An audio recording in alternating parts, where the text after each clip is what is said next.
ایک راستے سے گزر رہی تھی۔ میں نے دیکھا کہ راستے میں ایک پتھر پڑا ہوا ہے۔ میں نے اسے راستے سے ہٹا دیا، یہ سوچ کر کہ نبی پاک صلی اللہ علیہ وآلہ وسلم کا فرمان ہے کہ راستے سے کسی تکلیف دینے والی چیز کو ہٹا دینا بھی صدقہ ہے۔ اسی طرح میں نے اپنے گھر پر دستک دینے والے ایک سوالی کی کچھ پیسوں سے اور کھانا کھلا کر مدد کر دی، یہ سوچ کر کہ نبی پاک صلی اللہ علیہ وآلہ وسلم کا فرمان ہے کہ تم میں سے جو کوئی اپنے بھائی کو نفع پہنچا سکتا ہو تو اسے پہنچائے، اور جو کسی مسلمان کی پریشانی دور کرے گا، اللہ عز و جل قیامت کی پریشانیوں میں سے اس کی ایک پریشانی دور فرمائے گا، اور جو مسلمان کسی بھوکے مسلمان کو کھانا کھلائے گا تو اللہ عز و جل اسے جنت کے پھل کھلائے گا، اور جو کسی پیاسے مسلمان کو سیراب کرے گا تو اللہ عز و جل اسے پاکیزہ مشروب پلائے گا۔ ایسی چھوٹی بڑی نیکیاں کر کے انسان کو اور ایک مسلمان کو بڑی دلی خوشی محسوس ہوتی ہے کہ ہم نے نیک کام کیے، ہم نیکوں میں شمار ہو گئے۔ اللہ کی رحمت کو تو بس ایک بہانہ چاہیے اپنے بندے کو بخشنے کا۔ ابھی یہ خیالوں کا خوشگوار ماحول چل ہی رہا تھا کہ اذان کی آواز کان میں پڑی۔ اس وقت ہم کسی ضروری دنیاوی کام میں مصروف ہیں، وقت بڑا کم ہے، جلدی جلدی کام مکمل کر کے جمع کروانا ہے، یا کسی جگہ آرام سے بیٹھے ہوئے ہیں، سردی ہے، بستر سے رضائی سے نکلنے کو دل نہیں کر رہا، سستی سی تھکن سی محسوس ہو رہی ہے، تو اذان کی آواز کو نظر انداز کر دیا، خود کو یہ تسلی دیتے ہوئے کہ نیک راستے پر ہی تو چل رہے ہیں، اب نماز نہ بھی پڑھو تو اللہ تو جانتا ہے کہ ہماری نیتوں کو، ہمارے اعمال کو، مصروفیات کو۔ ابھی یہ خود کلامی جاری تھی کہ ایک بار پھر سے من کے اندر سے ایک آواز سنائی دی کہ بندہ مومن اور شرک و کفر کے مابین صرف نماز ہی کا فرق ہے، یعنی ایک مسلمان اور کافر میں اگر فرق ہے تو صرف نماز کا، کہ مسلمان جو اضافی عمل کرتا ہے وہ نماز ہے، ورنہ انسانیت کے نیک اعمال، مخلوق خدا کی خدمت پیسوں کے ذریعے، چیزوں کے ذریعے، مالی امداد کے ذریعے تو کافر مسلمانوں سے زیادہ کر رہے ہیں۔ وہ تو جانوروں کی بھی جان بچاتے ہیں، اور انسانوں کو بھی اپنے ملکوں میں وہ معاشرتی سہولیات دے رکھی ہیں کہ آج کا مسلمان انہی کافروں کے ملکوں میں جا کر سیٹ ہونا چاہتا ہے۔ تو اے ایمان والو، اللہ کا حکم مانو اور اس کے رسول کا حکم مانو، اور اپنے اعمال کو ضائع نہ کرو۔ تو اللہ کا حکم کیا ہے کہ نیک عمل کرو اور نماز قائم کرو اور زکوٰۃ دو اور رکوع کرنے والوں کے ساتھ رکوع کرو، اور جو کچھ ہم نے تمہیں دیا ہے اسے مضبوط پکڑو، اور جو کچھ اس میں ہے اسے یاد رکھو تاکہ تم پرہیزگار ہو جاؤ۔ تو ہمیں اللہ نے اپنا کلام دیا، اس میں زندگی گزارنے کے اصول بتائے، اپنے پیغمبر صلی اللہ علیہ وآلہ وسلم کو ان اصولوں پر عمل کرتے ان کی سیرت کو ہمارے لیے نمونہ بنا کر دکھا دیا، اور جو راستے پر آ گئے ہیں اللہ انہیں اور زیادہ ہدایت دیتا ہے اور انہیں پرہیزگاری عطا کرتا ہے۔ یعنی پہلے اللہ کے راستے پر آنا ہے۔ وہ کون سا راستہ ہے؟ ان لوگوں کا راستہ جو بن دیکھے ایمان لاتے ہیں اور نماز قائم کرتے ہیں، اور جو کچھ ہم نے انہیں دیا ہے اس میں سے خرچ کرتے ہیں۔ پھر کیوں قرآن پر غور نہیں کرتے؟ کیا دلوں پر قفل پڑے ہوئے ہیں؟ تم نیک عمل تو کر رہے ہو، وہ عمل جو ایک کافر بھی کرتا ہے، تو فرق کیا ہوا؟ صرف نماز کا۔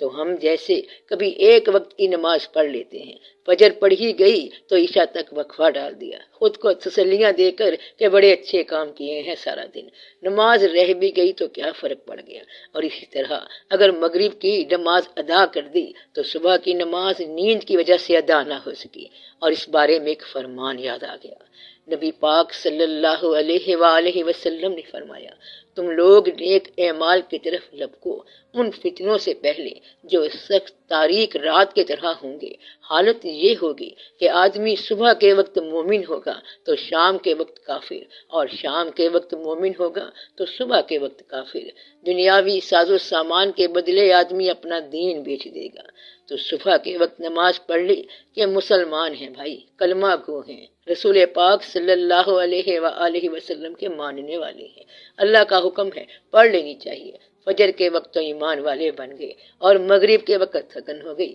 بس نماز چھوڑ دی اور اب داخل ہو گئے کفر میں، کیونکہ مومن اور کافر میں نماز کا ہی فرق ہے۔ تو پھر کیا وہ اس گھڑی کا انتظار کرتے ہیں کہ ان پر ناگہاں آئے؟ پس تحقیق اس کی علامتیں تو ظاہر ہو چکی ہیں، پھر جب وہ آ گئی تو ان کا سمجھنا کیا فائدہ دے گا؟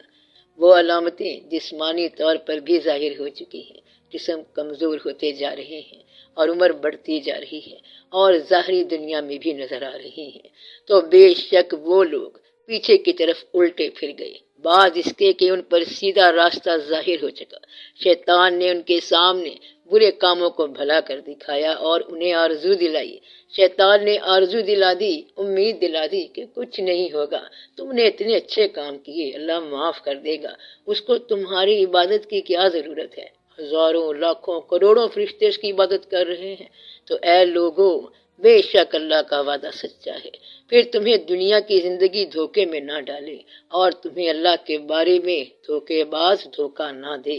جس کا حکم اللہ نے فرض بنا کر تم پر مجھ پر عائد کر دیا، جو عمل ہے، جو سنت ہے ہمارے رسول پاک صلی اللہ علیہ وآلہ وسلم کی، اس عبادت کو چھوڑ کر، اس نماز کو بغیر کسی جائز وجہ، بیماری کے جان بوجھ کے ترک کر کے جتنی مرضی نیکیاں کر لیں، لیکن یاد رکھنا کہ اے ایمان والو، اللہ کا حکم مانو اور اس کے رسول کا حکم مانو اور اپنے اعمال کو ضائع نہ کرو، اور وہ جو ایمان لائے اور انہوں نے اچھے کام کیے اور جو کچھ محمد صلی اللہ علیہ وآلہ وسلم پر نازل کیا گیا اس پر بھی ایمان لائے، حالانکہ وہ ان کے رب کی طرف سے برحق بھی ہے، تو اللہ ان کی برائیوں کو مٹا دے گا اور ان کا حال درست کر دے گا، بے شک درست فرما دے گا۔ زبانی کلمہ کہ کوئی نہیں معبود اللہ کے سوا اور محمد اللہ کے رسول ہیں صلی اللہ علیہ وآلہ وسلم، اگر عملی عبادت سے اس پر کاربند نہ ہوئے، اس کلمے پہ کاربند نہ ہوئے، ثابت قدم نہ ہوئے، تو اعمال اکارت جائیں گے۔ یاد رکھنا